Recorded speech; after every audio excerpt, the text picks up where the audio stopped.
dear students, welcome back to my YouTube channel. So let's discuss next topic of unit 1, that is electrostatics. So बच्चे chapter number 5 is already started. So कुछ topics already last lectures में discuss कर चुके हैं. So next topic है equivalent capacitance of capacitors in series. This article is not as important जितने की numericals इसके important है. So start करेंगे definition से. When capacitors are connected in series, the magnitude of Q on each capacitor is same. मान लीजिए आप series के अंदर अपने कैपेसिटर्स को ऐड करने लगे हो. कैपेसिटर मींस ये उसका सिंबल है कैपेसिटर का. कोई भी लाइन बड़ी छोटी नहीं होनी चाहिए, ये बन जाएगा आपका सेल. ठीक है जी. दोनों टर्मिनल्स आपके सेम साइज़ के होने चाहिए. सीरीज़ मतलब एक ही लाइन में आपने इसको ऐड करना है. ठीक है जी. इसकी magnitude of Q on the each capacitor is same. इसका मतलब जितना चार्ज इस पे होगा Q1 उतना ही चार्ज सेकंड वाले पे होगा. सेम चार्ज ही लास्ट वाले कैपेसिटर के ऊपर होगा. The potential difference across C1 C2 and is different as V1 and V2. मान लो इसके साथ हमने एक बैटरी कनेक्ट कर दी. इसका मतलब इसके क्रॉस जो वोल्टेज होगी पोटेंशियल होगा दैट इज़ V1, इसके क्रॉस जो पोटेंशियल होगा दैट इज़ V2 और दिस इज़ V3. अब डायग्राम बनाते टाइम आपने एक चीज़ का ध्यान रखना है कि कैपेसिटर्स ये V1 V2 का साइज़ एंड V3 का साइज़ सब इक्वल होना चाहिए, बड़ा छोटा नहीं होना चाहिए. जैसे मैंने रेंडमली बनाया हो गया ना, उसमें V1 V2 V3 थोड़ा सा छोटे बड़े उसका साइज़ हो गया. सो साइज़ जो है आपका डिस्टेंस है वो सेम होना चाहिए सारे केसेस के अंदर. सो चलिए आपने क्या करा है, V1 V2 V3 be the potential difference across 3 capacitors C1 C2 C3 respectively. So potential को ऐड करना है. ये हमें पता है कि पोटेंशियल ऑलवेज ऐड ही होगा.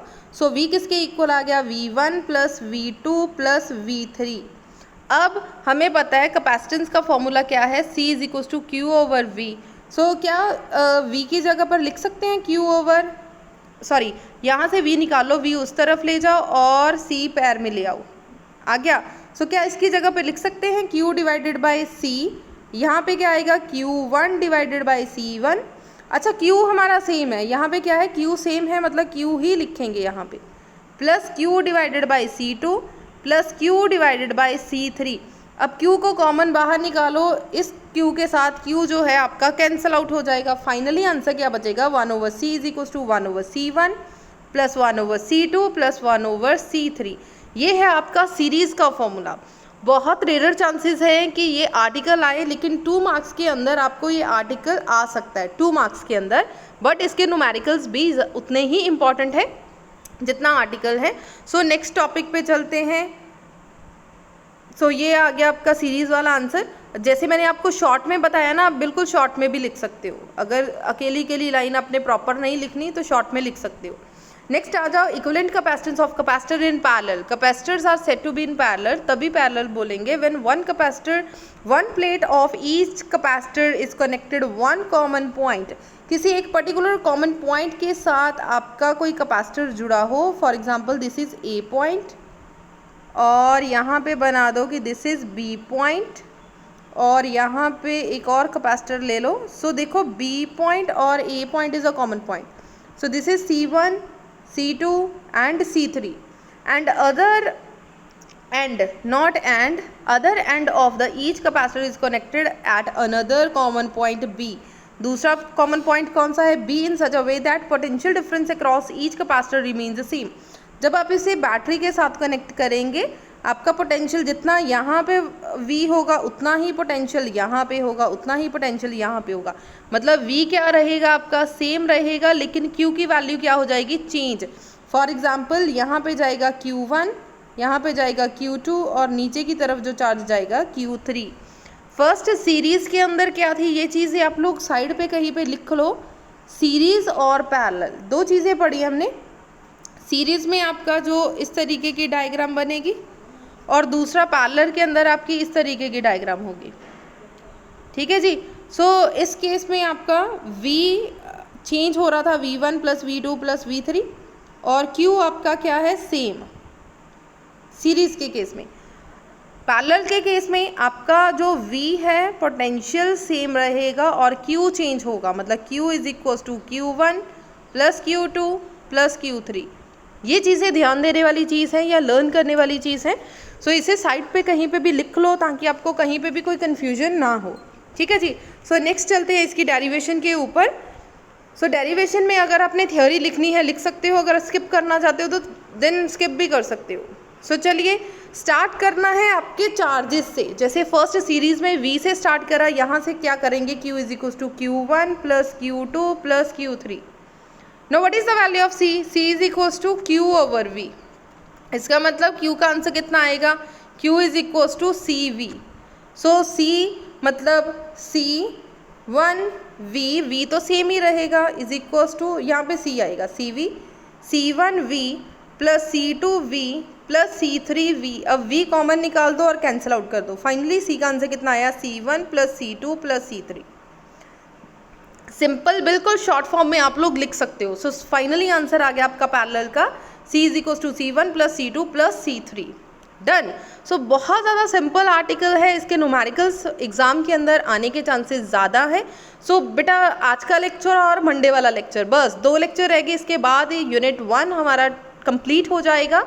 सेकेंड यूनिट इतना लेंथी नहीं है, सेकेंड यूनिट हार्डली 10 डेज में कंप्लीट हो जाएगा। आई होप कि 10 डेज में कंप्लीट हो जाएगा।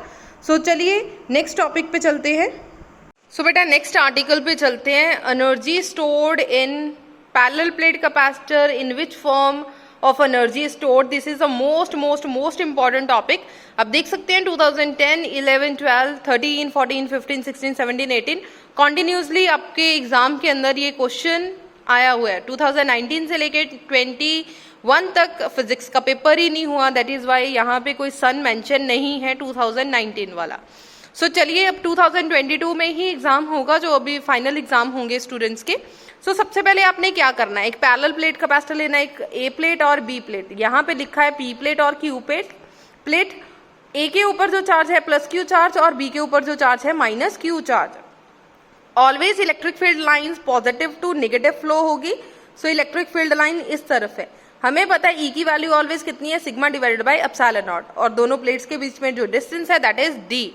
जो चीजें मैंने अभी बोली अपनी थ्योरी के अंदर वही चीजें आप लोग लिख सकते हो। Consider a parallel plate capacitor, सबसे पहले आपको एक पैरेलल प्लेट कैपेसिटर चाहिए, और डी क्या है, distance between the plates. A is the area of cross section.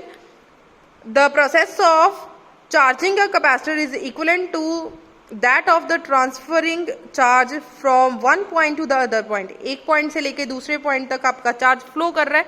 अगर ये थियोरी लिखना चाहते हो लिख लो, अदरवाइज स्किप भी कर सकते हो। At any state of the charging there is a potential difference between the plates of the capacitor. So अगर चार्ज आपका फ्लो हो रहा है देन वहां पे पोटेंशियल डिफरेंस 100% आएगा ही आएगा। अगर पोटेंशियल डिफरेंस आ रहा है इसका मतलब वहां पे कोई ना कोई वर्क डन भी होगा। So work done to transfer charge from one plate to the another plate of the capacitor. This work done is stored as electrostatic potential in the capacitor. So ये जो work done हो रहा है capacitor के अंदर, जो work done हो रहा है वो किस फॉर्म में स्टोर हो रहा है, इलेक्ट्रोस्टैटिक पोटेंशियल एनर्जी के फॉर्म में। क्लियर हो गया जी। सो ये जो थ्योरी है वो कंपल्सरी नहीं है, आप लोग जस्ट अपनी लैंग्वेज में आप इसे लिख सकते हो। नेक्स्ट स्टार्ट करेंगे इसकी डेरिवेशन, जो कि बहुत इंपॉर्टेंट है। सो बेटा स्टार्ट करेंगे। एट एनी इंस्टेंट, किसी भी टाइम पे the potential difference between the plate of the capacitor is given by, then आपका जो पोटेंशियल है कितना होगा। बेटा पोटेंशियल को किसके साथ लिखते हैं, V के साथ। ठीक है जी, हमने लिख दिया V is equal to Q divided by C। Otherwise हमें पता है कि C किसके इक्वल है, C is equal to Q divided by V। यहां से V निकाल लो, सो V का फॉर्मूला कितना आ गया, Q divided by C। Now we know कि छोटा सा क्या हो रहा है, आपका वर्क डन हो रहा है। इफ डी क्यू क्या है आपका, be the extra charge to be transferred, जिससे ट्रांसफर किया जाएगा प्लेट्स के through, then the work done to transfer the charge is D W is equal to V D Q. अच्छा ये टर्म कहाँ से आई, हम लोग पढ़ के आए हैं कि V किसके इक्वल है, work done divided by charge. ठीक है जी, क्योंकि स्मॉल वर्क डन और स्मॉल चार्ज की बात करी जा रही है, so D W divided by D Q. Otherwise आपने पढ़ा होगा V is equal to W divided by charge, ये चीजें हमने पढ़ी हैं। ठीक है, पोटेंशियल मतलब चैप्टर नंबर 4 के अंदर। यहाँ से डी डब्ल्यू डी क्यू लिख दो, small work done small charge, अब डी डब्ल्यू को इसी तरफ रहने दो और V डी क्यू इस तरफ ले आओ, ये टर्म आ गई आपकी। Then what is the value of V, इसे इक्वेशन नंबर 1 दे दो बाई यूजिंग इक्वेशन नंबर 1। सो क्या टर्म आ गई हमारे पास, D W is equal to V की जगह पर क्या पुट करा है, क्यू डिवाइडेड बाई सी, और डी क्यू की जगह पर D Q. Now this is the small work done, but हमें स्मॉल वर्क डन नहीं पता करना, हमें total work done find out करना है। To find the total work done take integrate on a both side. So ये term आ गई आपके पास। सो डब्ल्यू का आंसर कितना आ गया, जैसे ही आपने कोई काम ही नहीं किया तो आंसर था 0, मैक्सिमम कितना चार्ज दिया उसको, Q। सो वर्क डन के अंदर आ गया इसकी लिमिट 0 टू Q।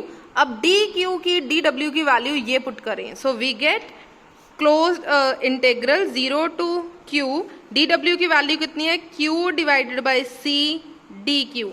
अब ध्यान दो, लास्ट लेक्चर्स में भी मैंने आपको ये चीज बताई थी कि जिसका भी डी क्यू होगा वही वेरिएबल होगा, बाकी सारी टर्म्स कांस्टेंट है।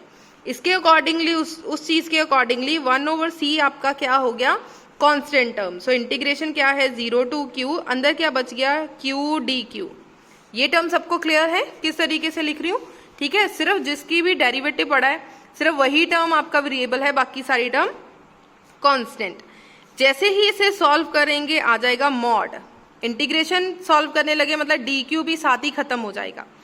इसकी इंटीग्रेशन का रूल है, इसकी पावर है 1 और एक पावर इंक्रीज हो जाएगी, मतलब कि क्यू स्क्वायर जो टर्म ऊपर है सेम टर्म नीचे आ जाएगी।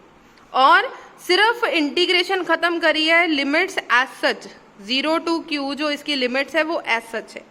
सो W किसके इक्वल आ रहा है 1/c। बेटा ये वाला जो 2 है वो कॉमन बाहर निकाल दो, बाहर निकाल दिया। ब्रैकेट के अंदर क्या बच गया Q, पहले ऊपर वाला Q पुट करो, Q स्क्वायर माइनस फिर 0 पुट करो, सो 0 का स्क्वायर। ये स्टेप दोबारा से समझ लो, 2 कांस्टेंट था सो उसे पहले बाहर निकाल दिया। सो 1/c की जगह पे क्या आ गया 1/2c। अंदर क्या बच गया Q स्क्वायर, Q स्क्वायर की लिमिट्स थी Q 0, पहले Q पुट करो माइनस नीचे वाली टर्म पुट करो, so capital Q square minus 0 का स्क्वायर हो गया जी। सो फाइनली आपके पास जो वर्क डन है that is Q square half Q square divided bye C, ठीक है जी। सो बेटा ये आ गया आपका एक work done. So work done कितना हुआ है, जितना आपकी एनर्जी स्टोर हुई है। सो लास्ट में लाइन लिख दो, this work done is stored as electrostatic potential energy. So बेटा लास्ट में लाइन लिख दो, this work done is stored as electrostatic potential energy, जिसे हम डोनेट करेंगे U के साथ ऑफ कैपेसिटर। सो जिसपे जहां पे भी आपका W लिखा वहां पे लिख दो U is equal to half Q square C। So ये एक आंसर आ गया। अब हमें पता है कि Q की वैल्यू कितनी है, Q is equal to CV, ठीक है। हमें पता है कि C की वैल्यू कितनी है Q/V, Q की जगह पे कैपिटल Q लिख लो, ठीक है जी। सो आंसर आया हमारा U is equal to half Q square C। अब C की जगह पे क्या पुट करने लगे हो, Q divided by V। Q divided by V मतलब इस तरीके से लिख सकते हो, C की जगह पे क्या पुट कर दिया Q divided by V। So Q यहाँ पे डिवाइडेड बाई V मतलब ऊपर ले जाओ, एक Q के साथ कैंसिल आउट हो गया, फाइनली क्या बच गया हाफ QV। ये आपका U का सेकेंड आंसर आ गया QV। अब सिमिलरली यहाँ से आप Q का आंसर निकाल लो यहाँ से, और Q किसके इक्वल है CV, Q किसके इक्वल है CV। सो चलिए मेन इक्वेशन में पुट करेंगे, मेन इक्वेशन है आपकी ये वाली। सो इसे कोई ना कोई इक्वेशन नंबर दे दो, मान लो दिस इज इक्वेशन नंबर 2, ठीक है। Put in equation number 2, Q is equal to CV, put in equation number 2। So equation number 2 आपकी क्या है, U half Q square divided by C, ये आपकी इक्वेशन है। सो क्या पुट करना है, Q की जगह पे क्या पुट करना है CV, C square V square. ध्यान से देखो, हाफ एज सच Q की जगह पे क्या पुट करना है CV, C square V square, क्योंकि स्क्वायर आ रहा है देन स्क्वायर आएगा डिवाइडेड बाई C। C के साथ C कैंसिल, सो हाफ CV स्क्वायर, ये आ गया आपका U का आंसर। इसका मतलब U के 3 आंसर्स आए। फर्स्ट आंसर क्या था, half Q square divided by C is equal to, second आपका फर्स्ट ये आया, सेकेंड ये आया हाफ QV, और थर्ड ये आया, ठीक है जी। So half CV square. So ये तीन के तीन फॉर्मूलेज आपको बहुत ज़्यादा अच्छे से लर्न करनी है, because this is most most most important. जितना आर्टिकल इम्पॉर्टेंट है उतना ही न्यूमेरिकल्स इम्पॉर्टेंट है, ठीक है जी। सो बहुत ज़्यादा केयरफुली इसको सॉल्व करें और लिखें। बेटा न्यूमेरिकल्स नेक्स्ट लेक्चर में सॉल्व करेंगे, मंडे सॉल्व करेंगे, बिकॉज ये लेक्चर काफ़ी लेंथी हो जाएगा अगर न्यूमेरिकल इस लेक्चर में सॉल्व करने लगे। सो आर्टिकल्स को ध्यान से देख लो, इसके बाद सिर्फ एक आर्टिकल रह गया, देन हमारा ये चैप्टर कंप्लीट हो जाएगा। मंडे सिर्फ न्यूमेरिकल्स करेंगे, न्यूमेरिकल के साथ आपका ये यूनिट प्रॉपर कंप्लीट हो जाएगा। नेक्स्ट लेक्चर जो है दैट इज नेक्स्ट जो टॉपिक है what is common potential. Common potential क्या है? Drive an expression for the loss of energy on sharing the charge between the capacitors. मान लो आप कैपेसिटर्स को सीरीज या पैरेलल में कनेक्ट करने लगे हो, देन इसके फायदे क्या हैं, इसके नुकसान क्या हैं, वो चीज़ें लिखेंगे। This is not important topic. अगर आप इसे स्किप करना चाहते हो, बिल्कुल छोड़ के जाना चाहते हो, छोड़ दो। अगर आप इंटेलिजेंट स्टूडेंट हो, टॉप करने के बारे में सोच रहे हो, तो 100% बेटा आपको हर एक टॉपिक कवर करना ही पड़ेगा। सो जितने वीक स्टूडेंट्स हैं उनको सजेस्ट किया कर रही हूँ कि प्लीज़ ये लेक्चर आप ये टॉपिक जो है लॉस ऑफ एनर्जी वाला आप लोग स्किप कर सकते हो। When two capacitors are different capacities are connected to different points, potentials are said to be are connected by a metallic wire। अगर आप different capacitors अलग अलग कैपेसिटर अलग अलग पोटेंशियल पे लगाओगे, charge flow from a conductor at higher potential to the capacitor to the lower potential till potential of both the capacitor becomes equal. हमेशा ही जो आपका चार्ज फ्लो होगा कहाँ से होगा? Higher potential to lower potential. ये चीज़ अंडरलाइन कर लो। अगर आप अंडरलाइन नहीं, आपके पास ये बुक नहीं है, देन स्क्रीनशॉट ले लो, ठीक है। अगर स्क्रीनशॉट भी नहीं ले सकते, अपनी नोट्स बनाएं, नोट्स बना के इसे अपनी कॉपी के ऊपर अंडरलाइन कर लो, ठीक है। नेक्स्ट है this is called common potential. So इसे हम लोग बोलेंगे कॉमन पोटेंशियल जब दोनों पोटेंशियल दोनों टर्मिनल्स के ऊपर आपका कैपेसिटेंस सेम हो जाएगी, पोटेंशियल सेम हो जाएगा। इसका मतलब चार्ज सेम हो गया। चार्ज कितना? Q is equal to Q1 plus Q2, ठीक है जी। अब ध्यान से देखो Q के ऊपर कितना चार्ज है। मान लो ये एक कैपेसिटर है, ये एक कैपेसिटर है, यहाँ पे कैपेसिटर C1 है और पोटेंशियल V1। सो Q कितना होगा? C1 प्लस C1 V1 और Q2 is equal to C2 V2। कहाँ से आया? C is equal to QV। यहाँ से Q निकाल लो, that is CV। Q is equal to CV। So Q1 की वैल्यू C1 V1 और Q2 की वैल्यू C2 V2। इतनी टर्म हो गई क्लियर। फिर हमने इसमें बोला कि इसका पोटेंशियल सेम होगा अगर आप इसे पैरेलल कनेक्ट करोगे, अगर आप इसे कॉमन पॉइंट के साथ कनेक्ट करोगे, कॉमन पॉइंट, नॉट पैरेलल और सीरीज। अगर आप इसे कॉमनली कनेक्ट करेंगे देन क्या होगा? इसका पोटेंशियल सेम होगा, सेम पॉइंट पर इक्वल पोटेंशियल आ जाएगा, ठीक है, जिसे हम कॉमन पोटेंशियल बोलेंगे। इसका मतलब पोटेंशियल अगर सेम है, इसका मतलब V1 की जगह पे पुट करें V और V2 की जगह पे वैल्यू पुट करें V। सो VV क्या हो गया आपका? कॉमन, ठीक है जी। ध्यान से देख लो, ये स्टेप ध्यान से देख लो, क्या है? C1V plus C2V। यहाँ से V ले लो कॉमन, अगर V कॉमन लोगे C1 प्लस C2V कॉमन आ गया। So next step is this, ठीक है जी। इस V को यहीं पे रहने दो और C1V1 प्लस C2V2 ऊपर लिख दिया एज सच, और ये टर्म दूसरी तरफ चले गई। ध्यान से देख लो बेटा, यहाँ से ध्यान से देख लो, आपके पास ये टर्म बच गई, हमें चाहिए अकेला V।